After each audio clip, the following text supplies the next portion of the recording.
ശ്രീകാന്തിൻ്റെ മുഖംമൂടി അഴിച്ച് വിക്രവും വേദയും അങ്ങനെ പ്രിയ പ്രേക്ഷകരെ നമ്മുടെ അനിയൻകുട്ടനെ വകവരുത്താനായിട്ട് ഫംഗ്ഷനിലേക്ക് ശ്രീകാന്തും ജോബിയും കൂടാതെ ശ്രീകാന്തിൻ്റെ അമ്മായിയച്ഛനും കൂടി ഒരുപാട് ഗുണ്ടകളെ അയക്കുന്നൊരു കാഴ്ച കാണാൻ സാധിക്കും. ഇതേ സമയം ആ ഗുണ്ടകളെയെല്ലാം തല്ലിയൊതുക്കുന്ന തല്ലി ചാമ്പലാക്കുന്ന വിക്രത്തെയാണ് നമുക്ക് കാണാനായിട്ട് സാധിക്കുക. പ്രതീക്ഷിക്കുന്നതിലും അപ്പുറമാണ് ഇന്നത്തെ എപ്പിസോഡെന്ന് പറയാതെ വയ്യല്ലോ. ഇനി വരുന്ന എപ്പിസോഡ് അതിനേക്കാളും അതിഗംഭീരമാണ്.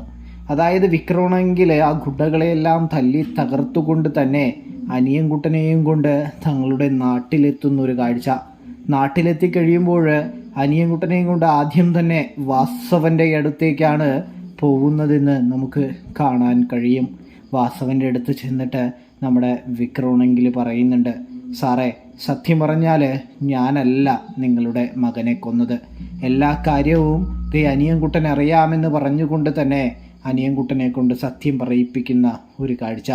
ഇതേ സമയം അനിയൻകുട്ടൻ താൻ കണ്ടതും കേട്ടതുമായ എല്ലാ സത്യവും വാസവനോട് പറയുന്നൊരു കാഴ്ച. ഒടുവിൽ വാസവൻ തിരിച്ചറിയുന്നു എല്ലാത്തിൻ്റെയും പിന്നിൽ ആ ശ്രീകാന്താണ് അയാളുടെ അമ്മായി അച്ഛനാണ് എന്നുള്ള കാര്യം. അങ്ങനെ തെളിയിക്കുന്ന ഒരു വിക്രമിനെയും വേദയെയും കാണാൻ സാധിക്കും. കൂട്ടുകാരെ, പ്രേക്ഷകരെ, അപ്പോൾ സബ്സ്ക്രൈബ് ചെയ്യാൻ മറക്കല്ല.